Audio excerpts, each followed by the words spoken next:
All right, so thank you folks for sticking around, appreciate it. This work does take stamina, as we talked about at the beginning, so practicing that stamina by being here for the close. And we do hope that this last 30 minutes or so will be useful to you. So hopefully folks have had a chance to walk around, and we're just going to do, to start off, just noticings, ahas, reconfirmations, things that you saw on the poster boards that you just want to bring to the attention of other folks here in the space. So if you have an aha just from looking around, if you just want to raise your hand, I'll pass the mic to you and you can have the floor. So any ahas or noticings folks want to share right now? And maybe if you could say your name and the organization you're with, that'd be great. Sure. My name is Gwen. I'm with Building Opportunities for Self-Sufficiency here in Berkeley. And my aha moment was right over here. It said, what other means of validating knowledge exist other than academic peer review? I love that, because we so rely on peer review to sort of drive us. And if students, and we can get students involved, and scholars in general, and the community, of course, then we can find other alternatives to how we want to do research as well. That's all. Thank you. Thank you. Other noticings folks had from looking around during the, yeah.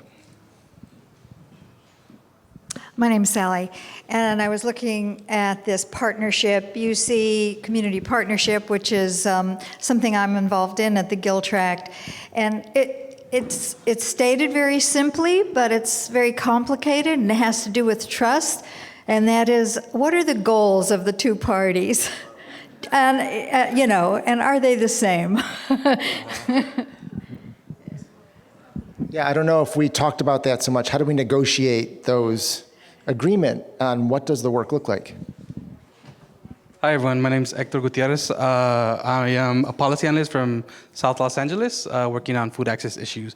And I think, just looking at the posters, I think one of the ones that stood out to me was partnerships should be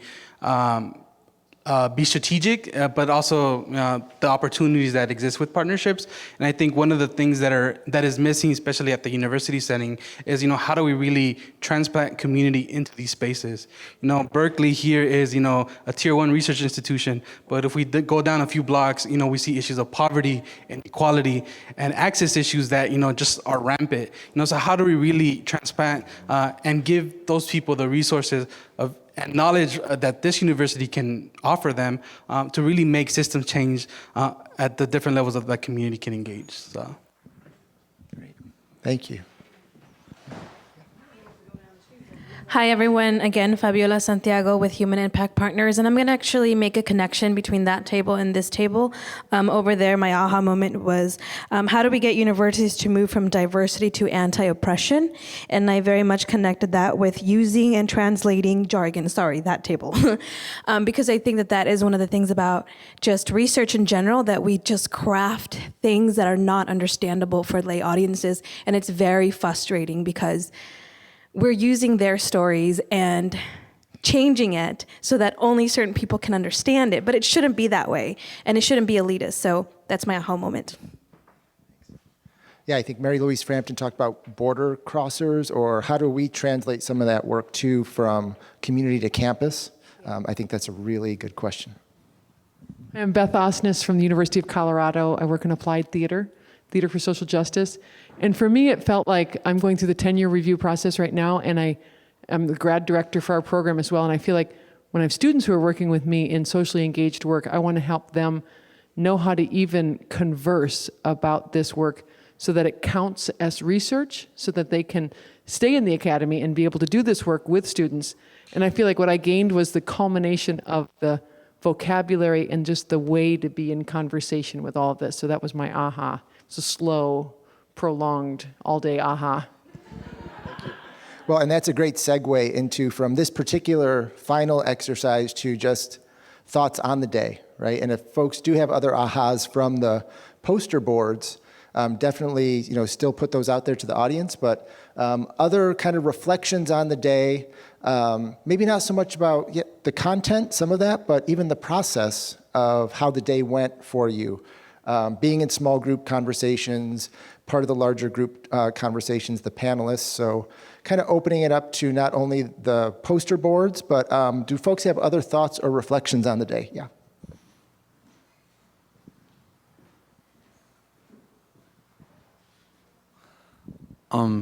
I just wanted to comment and critique or appreciate how earlier there was a all woman panel, and I feel like a lot of times I go to this event and like a lot of me and my boys talk about checking our male privilege and this is that, but a lot of times we go to events, there's a lot of male egos and panels, and we're like, what about the woman perspective? And Victoria makes a joke about women having the backbone and guys, I don't know, having the funny bone or something.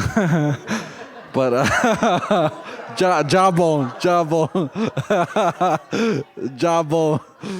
But I was looking at that panel and I really appreciated that. I just wanted to mention that. Thanks for that. Other reflections? Yeah. Hi, everybody. I'm Jenny Escobar. This was a really great day for me. I'm going through a lot of hardships right now in my life, and I really appreciated how we were able to bring our spirits and our ancestors and the mentors at the beginning of the day into the room before getting started. I thought that was really helpful for me to feel grounded again in contemplating a lot of the struggles that I have as a now doctor and also as a community organizer and as an immigrant and all these identities I carry with me. I felt like I was able to really tap into those different consciousness here in this space, and I'm very thankful for that, for providing that space. So thank you. Thank you. That's something we often talk with students about at the Public Service Center, how they can bring their whole selves to service and not leave part of themselves at the door. And thank you, George, for being on campus this Saturday and leading that activity, because we use that as well this morning. So I learned that from George this Saturday. Other, not final reflections, but launching reflections that will springboard us into the future. Yeah. Hi, everyone. Sean Burns, and I had really the honor to design and teach a new AC course this term on Bay Area social movement history here. And it just confirmed for me more than ever the really significant obstacles there are to doing rich community and campus collaboration, but more than that, it just completely fueled my fire for the necessity to break through those obstacles and to build the kind of institutional capacity we need at this university to meaningfully foreground community voices here and to connect our students with just, the phenomenal knowledge that resides in, as a movement historian, I talk about movement knowledge and the communities, advancing that. So today was like, I don't know what metaphor, it was a buffet of nutrition in the struggle. Thanks. Sorry to interrupt. I just wanted to say I really enjoyed this meeting so much, and I wanted to say thank you to everyone here. I've been to lots of meetings, and I have to say everyone made eye contact. They kind of said hello, and I really enjoyed that dynamic. I thought people are very warm here, so I really appreciate that.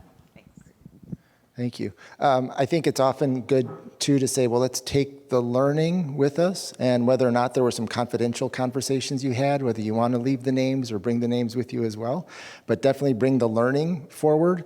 And in that sense, how we springboard into the future, the big now what question. The style we use at the Public Service Center is the what, so what, now what. to kind of unpack experiences. So I'm curious about what your now what's are for yourselves, but also as Sean was talking about institutionalizing this. So now what for you in the groups or organizations or institutions you're a part of, what are you going to take away from this day and do something with, say, next week or by the end of next week? So maybe at this point, if folks could just turn to someone next to them and discuss what is your now what, okay? 1 minute each, just real quick sharing. What is your now what? Go ahead.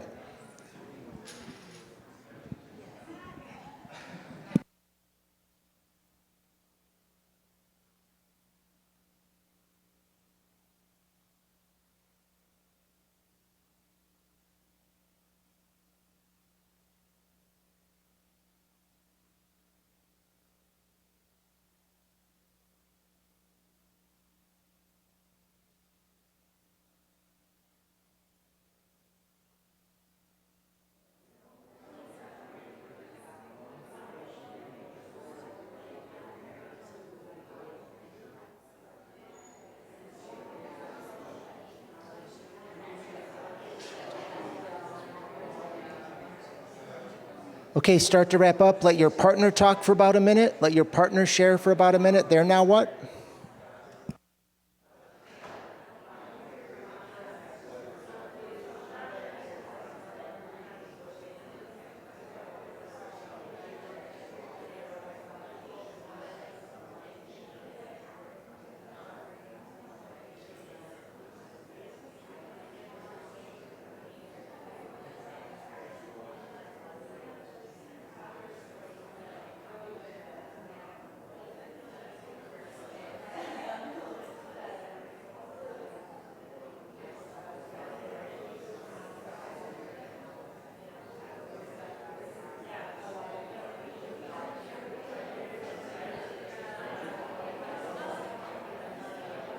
All right, start to wrap up that thought.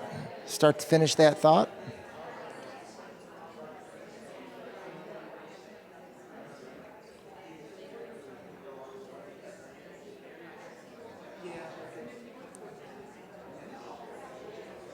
All right, if we could come back together.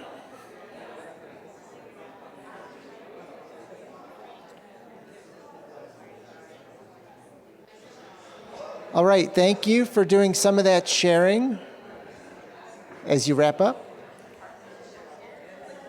It's a good sign at this point in the day people want to keep talking.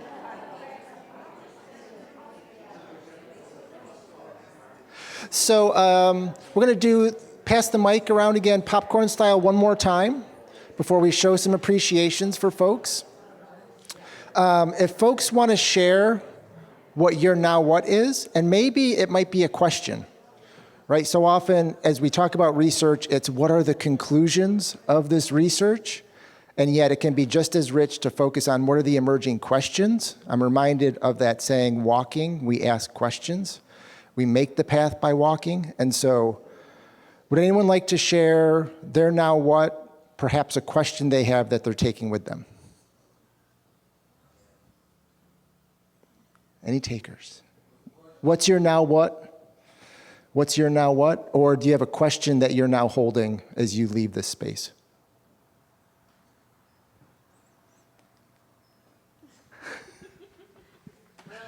I was posed a really great question by John, because as I'm trying to create a model or an idea of how to create that space that you were talking about in the university, at least one option for community groups to come and connect with students.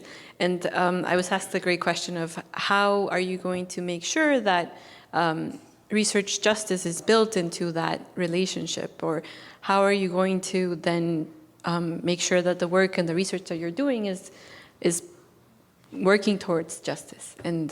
And I think that that's a very important question, and that it was just wonderful to have it so clearly articulated and given so much in the group. There was so much help and ideas that really made it wonderful too. Like, I feel like I have a question and a path. Thanks.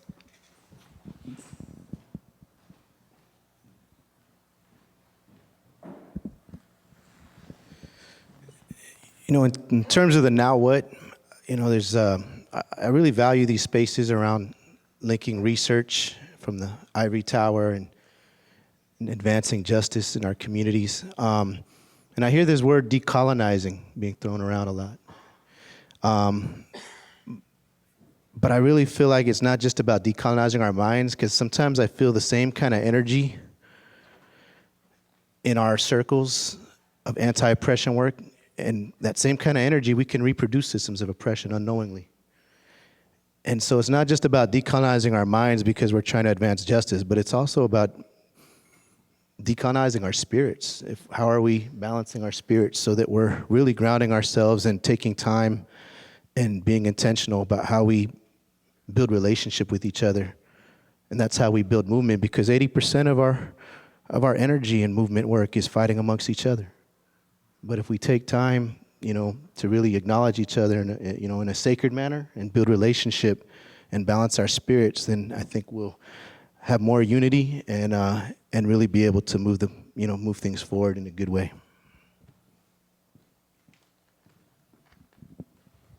Thanks for that. Thank you to all the organizers and participants. One thing we were chatting about, and it kind of connects to the idea of like decolonization, but also like where do we bring this into other spaces, or how do we bring this into other spaces? It's when do we use the jargon and when do we retire it? And I think that's kind of like one of those things I keep hearing in a lot of spaces is when are we strategic in the language that we use? And so for me, like I throw down smart dinner parties. And I invite people together who wouldn't necessarily talk. And that's a way that, me with like all my big language can also be, a little bit different, because obviously the academy is a hostile space for many of us, like are many of our communities. And so if we can figure out ways of doing things differently, like literally like, let's make some pickles together. And I'm gonna teach you how to do a curry. It can be a different kind of intellectual space. And so I think that was something we were talking about is like, okay, if we want to take these ideas elsewhere, what would that look like? Are we going to publish in a peer-reviewed journal? Or are we going to teach in a traditional classroom? Or what happens if we throw down on YouTube? Well, NSA, but Thanks. Other thoughts? Any other now whats or questions that people are leaving the space with? Victoria, I'm calling you up here. So I think one way to continue feeding our spirit is to be grateful and to engage in acts of gratefulness. And I think sometimes that's something that's often overlooked, how we can keep the momentum going in spaces like this, in organizations and coalitions and movements by being grateful. So I'm going to pass this over to Victoria. Thank you. So the Oakland Data Center, MIHO in particular, was involved at every stage of the planning and conceiving of today, apart from one. And I just have to say that research justice as a framing, it may be there in the center, and it may be there in the history of the Oakland Data Center, but you, MIHO, have made it come alive. You've breathed life into it, you've taught us, you've shared it, you've been so generous with your spirit. Going to miss you at the Oakland Data Center, and we'd love you to come and get some flowers from us. And so if everybody could just please warmly recognize MIHO Kim.